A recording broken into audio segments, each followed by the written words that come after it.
দুদিন গেল পরে আবার এই 10 বিঘা বিলাল চেয়ারম্যানের ভাই ওই বিলাল চেয়ারম্যানের ভাই মুসা ওরা আইসা এইখানে আমার ভাই ফুটে সিদ্ধ ধানি ওই কাশ্মীর ব্যাগ জমিন চাষ দিয়ে 2 নাঙ্গল দিয়ে বুনা বই ভাঙ্গা বুটতে লাগালেন। আবার মন মতো না হয় সেই জমি বিক্রি করে অন্যজনের কাছে, অথচ এসবই খাস জমি। তার দাবি জমির শোকে মারা গেছেন তার ভাই। আমার ভাই ফুটে সিদ্ধের খেতে 2 হান হরবন ছিল এত জ্বালাইছে সেই হরবের মধ্যে বিলাল চেয়ারম্যান নাঙ্গল 2 হান লাগাইয়া 20-30-40 ফুট লাগাই দিয়েছে বুটতে লাগালেন নাকি উনি ওখানে দেয় হাইতে বসে পড়ছে বসে বসে 10 দিন পর করতে ডাকা দিল বাঁচবো না আমি নাই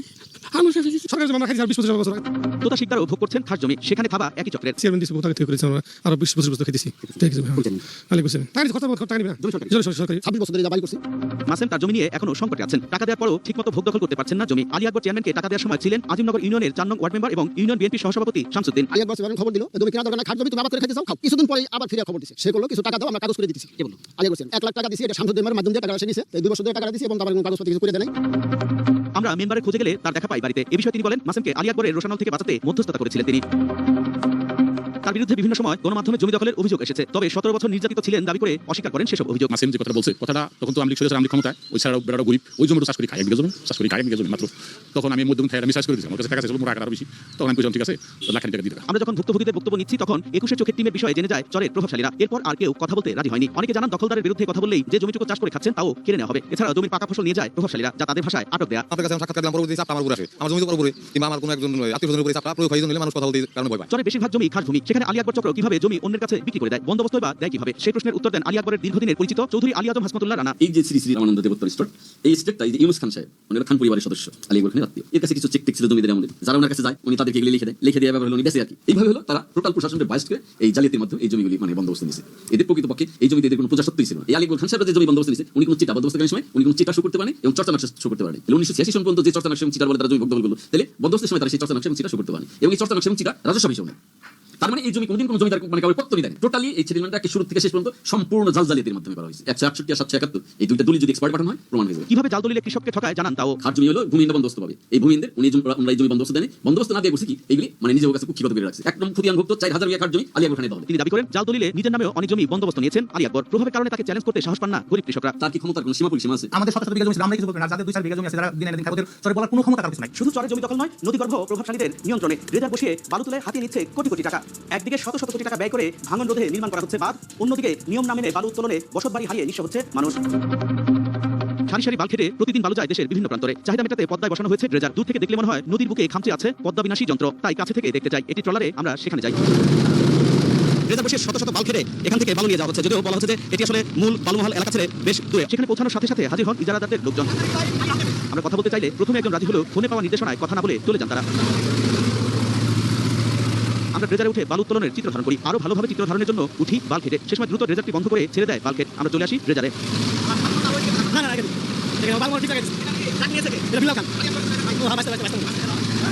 আর ড্রেজারের ছবি নিতে গেলে দ্রুত 21 টেলিভিশনের প্রতিনিধি আলামিনকে কল করেন আকিবুল খান। এক মিনিট আমি দূরে যাব, ফোনের শব্দ তো একটু পর চোখের টিমকে কল করেন মাসুম খান, দেন টাকার অফার। প্রবাহ ঠিক রাখতে নদী থেকে বালু উত্তোলনে বালুমহল ইজারা দেয় সরকার। সেজন্য নির্ধারণ করা হয় নির্দিষ্ট সীমানা। এখানে টাকা দিয়ে সংবাদ বন্ধ করতে হবে কেন? এই প্রশ্ন যখন মাথায় ঘুরপাক খাচ্ছে তখন আমরা এগুচ্ছি নদীর পা ঘেঁষে। দেখা যায় নদী ভাঙন তীব্র হচ্ছে, নদী গর্ভে বিলীন হচ্ছে বসতভিটা, শিক্ষা প্রতিষ্ঠান, ফসলি জমি। তীরে উঠলে দেখা যায় নদী ভাঙনে অসহায় হয়ে পড়ছে বহু মানুষ। কারো কারো বাড়ি ভেঙেছে একাধিকবার। আপনার বাড়ি কই? আমার ভেঙে নিছে, ভেঙে দিল জানি ফেটে খাই। এখন যে পরিস্থিতি হইছে আমার বাচ্চা কাচ্চা নিয়ে কোথায় যাবো কি করুম এই আমরা খুঁজে পাইতেছি না। তুমি তো জাহাজ যাবে ওই গেছিলাম 3 ভাঙা দিলাম। কেউ কেউ অন্যের জমিতে আশ্রয় নিয়েছেন। পদ্মার সর্বনাশা এই রূপ সবটুকু প্রাকৃতিক নয় বলে জানান এলাকাবাসী। এর জন্য দায়ী করেন অপরিকল্পিত বালু উত্তোলনকে। ওই যে রাস্তা পার করে কিনেছি। আমি তো জানি কোলে না, নিজ বাচ্চার মাটি নাই, কি করুম আর? আমার গরুর ঘরের একটা পড়ছে আর একটা পাশে। লেসরাগঞ্জ ইউনিয়ন থেকে বালু কাটা বন্ধ না করা যায়, হয়তো সামনে কয়েক মাস 2-1 মাস আছে, সামনে বর্ষা।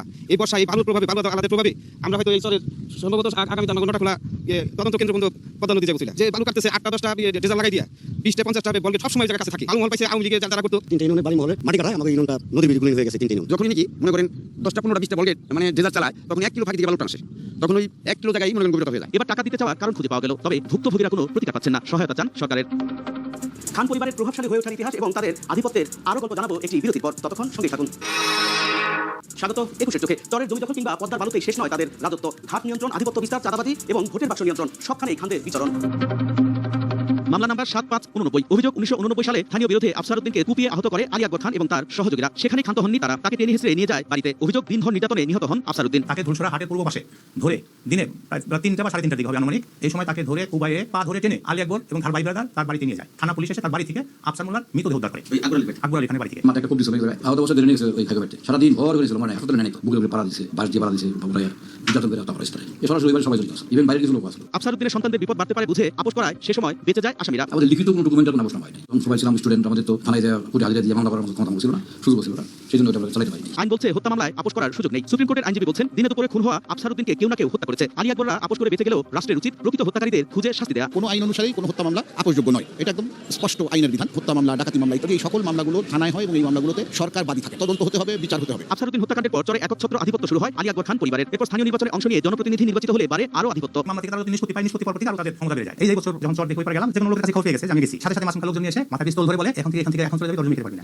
5 তারিখের পরে মজনু সিদ্ধান্ত নামে একটা ঘরে আমি ঘুমাই। রাত্রে মাসুম খান আর রাশেদ খান নামে দুজনে দুটো অস্ত্র নিয়ে আইছে। মাসুম খান মানে আমার সাথে কইতাছে আমরা আওয়ামী লীগ বিএনপি সমানই, যদি তুই কালকে না যাস তাহলে তোর গুলি করে তোর একটা লাশ ফেলে। অভিযোগ আছে মানিকগঞ্জের সাবেক মন্ত্রী হারুনুর রশিদ খান মুন্নু 1997 সালে ইব্রাহিমপুর স্কুলে গেলে তার হেলিকপ্টারে গুলি করে দুর্বৃত্তরা। আলী আকবরের অত্যাচারে অতিষ্ঠ হয়ে তার আগ্নেয়াস্ত্রের লাইসেন্স বাতিলের সুপারিশ করেছিলেন সাবেক সেই মন্ত্রী। 2020 সালে আলী আকবরের অত্যাচারে যখন জনগণ অতিষ্ঠ তখন এই জনগণ মুন্নু সাহেব শরণাপন্ন হন। যখন এটা সত্যতা পাইছে তখন উনি মানে এই লিখিত অর্ডার দিয়েছে ডিসি সাহেবকে, লিখিত অর্ডার দিয়েছে যে আগ্নেয়াস্ত্রের লাইসেন্স আলী আকবরের আগ্নেয়াস্ত্রের লাইসেন্স বাতিল করার জন্য। 2009 সালে আওয়ামী লীগ ক্ষমতা আসার পর তাদের প্রভাব চরের গণ্ডি পেরিয়ে যায়। মানিকগঞ্জ 2 আসনের আওয়ামী লীগের সাবেক এমপি মমতাজ তাদের পাওয়ার হাউস হিসেবে কাজ করে। আকিবুল খান আর আলী আকবর খানের আপন ভাই। মমতাজ ছিল সাবেক এমপি আওয়ামী লীগের, তার ধর্ম ভাই এবং তার নির্বাচন পরিচালনা কমিটির সভাপতি। মমতাজ বেগমের মতো এত বড় প্রভাবশালী নেতা এমপি, যার ধর্ম ভাই, যার ধর্মবোন, তার কি ক্ষমতার কোনো সীমা আছে? মমতাজের প্রচার প্রচারণায় সবসময় অগ্রগামী ছিলেন আকিবুল খান। মমতাজের প্রচারে নিজে চালক হয়ে কাজ করেছেন আকিবুল। আলী আকবর খান, মাসুম খান সহ তাদের পরিবারের অনেকের সাথেই মমতাজের সক্ষতার কথা জানেন এলাকাবাসী। অভিযোগ মমতাজের প্রভাবে তাদের কোনো কিছুতেই বাধা দেওয়ার সুযোগ ছিল না কারো। চরবাসী হন আরো কোণঠাসা। বুকে আসতেছে 50 বছর যাবত, এখন আলী আকবর আমার বলতেছে যে 50 বছর তখন খাওয়াইছিলাম, আমি খাওয়া না, জমিটা আমার, এই জমি কাছে আসবে আর ডিঙ্গালি আমাকে 1.5 বিঘা জমি এই বাড়ি পর্যন্ত ওরা কলা গাছ লাগাইয়া কালাই বিনা খাইছে। তাদের প্রভাব থাকার কারণ হলো এই আওয়ামী লীগের সভাপতি সেক্রেটারি যারা ছিল এখন যারা আছে এরা কোটি কোটি টাকার মালিক, সব নিয়ন্ত্রণ করে আমাদেরকে নির্যাতন করতেছে। স্থানীয় সরকার নির্বাচনে বিভিন্ন জনকে ভোট ডাকাতি করে জিতিয়ে দেওয়ার প্রতিশ্রুতি দিয়ে টাকা নেওয়ার অভিযোগ আছে আলী আকবরের বিরুদ্ধে। আগের নির্বাচনে ডিল করলো আলী আকবর খান, উনি বললো যে 20 লক্ষ টাকা দিতে হবে। পরবর্তী নির্বাচন আকিবুল খান, তুমি আমাকে 30 লক্ষ টাকা দাও। উনি আমার টাকা নিয়ে আমার পক্ষে উনি কাজ করেন। সড়ক যোগাযোগ না থাকায় নদীপথে যাতায়াত আজিমনগর, সুতালুরি, লেসরাগঞ্জ এবং চরভদ্রাসনের এই অংশের বাসিন্দাদের। নদীর ঘাট আয়ের বড় উৎস, এ নিয়ে চলে প্রতিযোগিতা। শুরুতে দেখিয়েছিলাম আমাদের হাতে আসা একটি ভিডিওতে থাকা একজন ভুক্তভোগী জানান স্থানীয় চেয়ারম্যান তাদের টাকা মাফ করলেও আলী আকবর জোর করে টাকা আদায় করেন।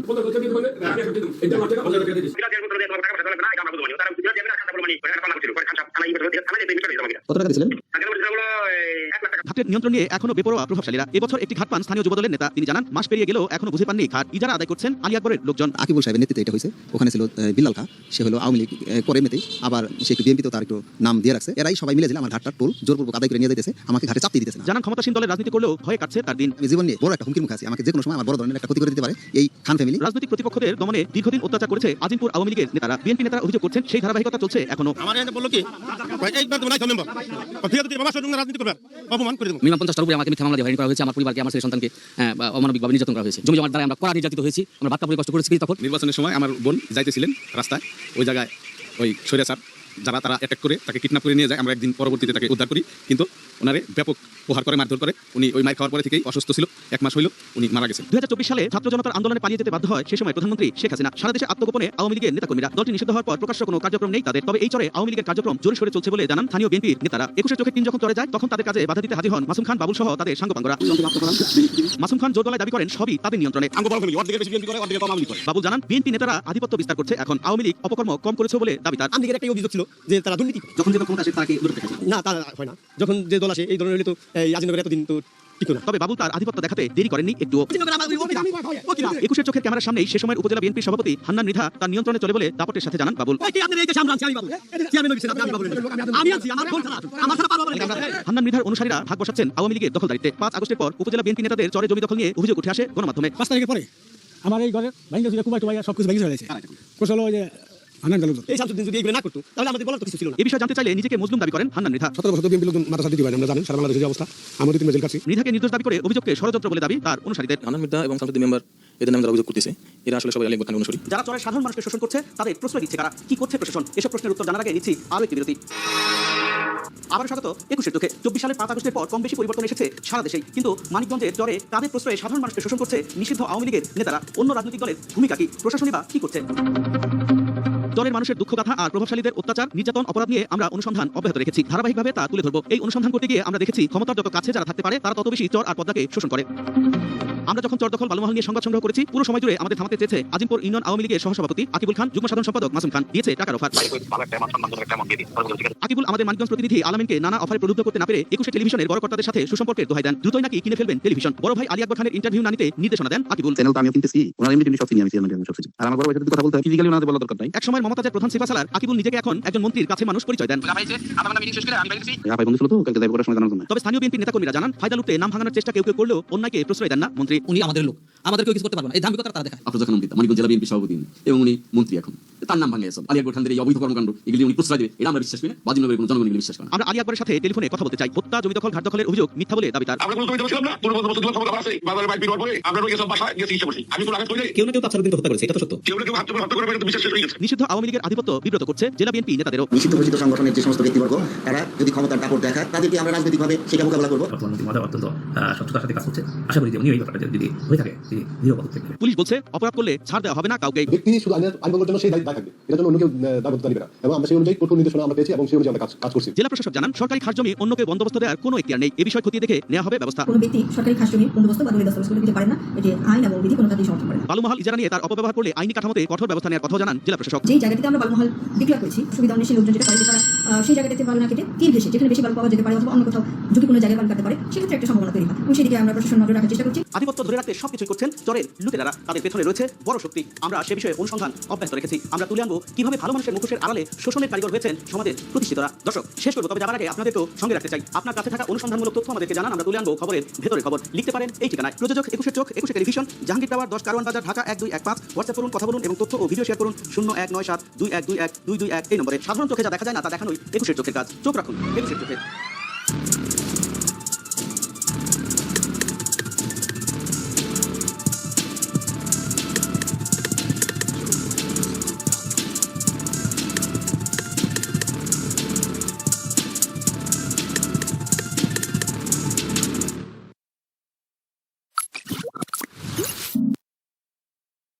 হ্যালো ভিউয়ার্স, চেস বা দাবা খেলার এই বিগিনার টু মাস্টার ভিডিও সিরিজে আপনাদেরকে ওয়েলকাম জানাই। আমি ইমরান নাজি আছি আপনাদের সাথে। এই ভিডিও সিরিজটি অনুসরণ করার মাধ্যমে আপনি একজন শক্তিশালী চেস প্লেয়ার হতে পারবেন। সিরিজটি এমনভাবে তৈরি করা হয়েছে যে আপনি যে কোনো লেভেলের প্লেয়ার হয়ে থাকুন না কেন, আপনার এই সিরিজটি অনুসরণ করতে কোনো প্রবলেম হবে না। সিরিজটি সম্পূর্ণ সুবিধা পাওয়ার জন্য এই সিরিজে কোনো ভিডিও মিস করা যাবে না। কোনো ভিডিও মিস করলে আপনি পরের ভিডিওটি বুঝতে পারবেন না। আপনি যেন কোনো ভিডিও মিস না করেন, তাই আমাদের চ্যানেলে সাবস্ক্রাইব করে বেল আইকনটি ক্লিক করুন। তো কথা না বাড়িয়ে আজকে এপিসোড শুরু করা যাক।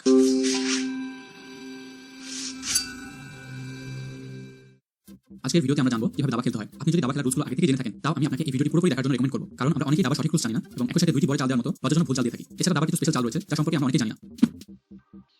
একটি দাবার বোর্ডে 64টি সাদা কালো ঘর থাকে। দাবা খেলায় একজন প্লেয়ার সাদা ও অন্য প্লেয়ার কাছ থেকে বলছে আমি যেটা জানি সেটাই সত্য। তদন্ত চলতে থাকে, প্রমাণ পাওয়া যায়, ব্যাখ্যা তৈরি হয়, কিন্তু আশ্চর্যের বিষয় হলো প্রতিটা ব্যাখ্যায় যেন নিজের জায়গা থেকে সঠিক মনে হয়। ধীরে ধীরে সবকিছু জট পাকাতে থাকে। কে ঠিক আর কে ভুল তা বোঝা কঠিন হয়ে পড়ে। ঠিক এমনই একটা গল্প বলবো আজকে। গল্পটা 2015 সালে মুক্তিপ্রাপ্ত বাস্তব ঘটনার উপর ভিত্তি করে তৈরি আলোড়ন সৃষ্টিকারী সিনেমা তলবারের, যার গল্পটা প্রথম দিকে খুব সাধারণ মার্ডার কেসের গল্প মনে হলো এর ভেতরে লুকিয়ে আছে এক অদ্ভুত রহস্য। শেষ পর্যন্ত কি তাহলে সেই রহস্য উন্মোচন করা যাবে? জানার জন্য পুরো ভিডিওটা শেষ পর্যন্ত দেখতে হবে। তো চলুন এখন আর কথা না বাড়িয়ে আমি মিস বাঙালি এক্সপ্লেনার শুরু করছি আজকের এক্সপ্লেনেশন। মুভির শুরুতে দেখা যায় সিবিআই অফিসারদের অ্যানুয়াল অ্যাওয়ার্ড ফাংশন হচ্ছে। বলে রাখা ভালো, এই মুভিতে সিবিআই অর্থাৎ সেন্ট্রাল ব্যুরো অফ ইনভেস্টিগেশনকে সিবিআই বলে উল্লেখ করা হয়েছে। অনুষ্ঠানে অন্যান্যদের সঙ্গে নাম করা সিবিআই অফিসার অশ্বিন কুমারও ছিলেন। কিছুক্ষণ পর দেখা যায় সিবিআই ডিরেক্টর আর একজন উকিল এসে অশ্বিন কুমারের সঙ্গে একটা মার্ডার কেসের ব্যাপারে আলোচনা করেন। একজন বাবা নাকি নিজের মেয়েকেই খুন করেছে। অশ্বিন কুমারকে তারা এই কেস নিয়ে তদন্ত করতে বলে, কিন্তু সে তাদের কথায় তেমন একটা গুরুত্বই দেয় না। এরপর কয়েকদিন আগের দৃশ্য দেখানো হয়। সকাল সকাল টন্ডন ফ্যামিলির বাসায় তাদের রেগুলার কাজের মহিলা বাসন্তী এসেছে কাজ করার জন্য। তবে তাদের ফ্ল্যাটের দরজাটা বাইরে থেকে তালা দেওয়া, আর ভেতর থেকে মালিকের স্ত্রী নতুন টন্ডন এসে জানায় তালার চাবি তাদের চাকর খেমপাল নিয়ে বাইরে গেছে। তখন বাসন্তী তাকে বারান্দা দিয়ে ডুপ্লিকেট চাবি দিতে বলে যেন সে তালা খুলে ভেতরে আসতে পারে। পরে সে চাবি নিয়ে এসে দেখে তালাটা তো খোলাই আছে। তখন সে ভেতরে ঢুকে নতুন আতঙ্কিত হয়ে এসে তাকে টেনে ঘরের ভেতরে নিয়ে যায়। সেখানে গিয়ে বাসন্তী নিজের চোখকেই বিশ্বাস করতে পারে না। ঘরের ভেতর তার মালিক রমেশ টন্ডন আর নতুন টন্ডনের একমাত্র মেয়ে শ্রুতি টন্ডনের নিথর ঢেউটা পড়ে আছে। ছুরি দিয়ে গলা কেটে হত্যা করা হয়েছে তাকে। কিছুক্ষণের মধ্যে ঘটনাস্থলে পুলিশ চলে আসে। ইন্সপেক্টর ধনিরাম এই কেসের দায়িত্ব নেন। তিনি এসে শ্রুতির বাবা মাকে প্রশ্ন করেন যে শ্রুতির কোনো বয়ফ্রেন্ড ছিল কিনা। তখন রমেশ টন্ডন জানায় তার মেয়ের বয়স তো মাত্র 14 বছর, তার কোনো বয়ফ্রেন্ড নেই। তবে বাড়ির চাকর খেমপাল নিখোঁজ হয় তার উপরেই সন্দেহ করছে তারা। পুলিশ তখন খেমপালকে খোঁজা শুরু করে। তবে সে যেখানে থাকতো সেখানে তার কোনো খোঁজ পাওয়া যায় না। শ্রুতির বাবা রমেশ টন্ডন একজন ডক্টর আর তার কম্পাউন্ডিং করে কানাইয়া নামের একজন ছেলে। পুলিশ তাকে ধরে নিয়ে আসে কারণ খেমপালের ব্যাপারে সে ভালো মতোই জানে আর তারা একই বাড়িতে থাকে। সে পুলিশকে জানায় যে খেমপাল খুব একটা সুবিধার লোক নয়। অন্যদিকে টন্ডন ফ্যামিলির লোকেরা ইন্সপেক্টর ধনিরামকে জিজ্ঞেস করে তারা মৃতের রক্তমাখা কাঁথা কম্বল শুকাতে দেবে কিনা, কারণ এগুলো তো পুলিশের ফরেন্সিক ইনভেস্টিগেশনে কাজে আসতে পারে। তখন ধনিরাম বলেন আমরা ফরেন্সিক স্যাম্পল নিয়েছি, এখন আপনাদের কাঁথা কম্বল আপনারা যা ইচ্ছা তাই করুন। তখন বাড়ির সবাই কাঁথা কম্বলগুলো ছাদে রাখতে গিয়ে খেয়াল করে ছাদে ওঠা সিঁড়ি আর দরজায় রক্তের দাগ লেগে আছে। তখন তারা দ্রুত পুলিশকে ডেকে আনে। পুলিশ এসে দেখে ছাদের দরজায় তালা দেওয়া আর চাবি চাইলে সবাই বলে চাবিটা তো হারিয়ে গেছে। তবে তালা ভাঙার কথা উঠলে ধনিরাম বলে না, তালা ভাঙা যাবে না, তালা ভাঙা তো চোরের কাজ, পুলিশের নয়। এটা বলে তিনি চলে যান। এদিকে শ্রুতির বাবা মা তার শেষকৃত্য সম্পন্ন করতে থাকে। অন্যদিকে আমরা অশ্বিন কুমার এবং তার স্ত্রী রিমাকে দেখতে পাই। তারা দুজনে ডিভোর্স নিতে কোর্টে এসেছে। তাদেরকে ডিভোর্স দেওয়ার কারণ জিজ্ঞেস করলে তারা বলে আমাদের আলাদা হওয়ার কোনো কারণ নেই, আবার একসাথে থাকারও কোনো কারণ নেই। তারপর কোর্ট থেকে তাদেরকে ট্রায়াল সেপারেশনের অর্ডার দেওয়া হয়। একই সময় টন্ডন ফ্যামিলির বাড়ির ছাদ থেকে আরো একটা অর্ধগলিত লাশ পাওয়া যায় আর এই লাশটা ছিল তাদের চাকর খেমপালের। অর্থাৎ এতক্ষণ ধরে যাকে সবাই সন্দেহ করছে সেই এখন মৃত।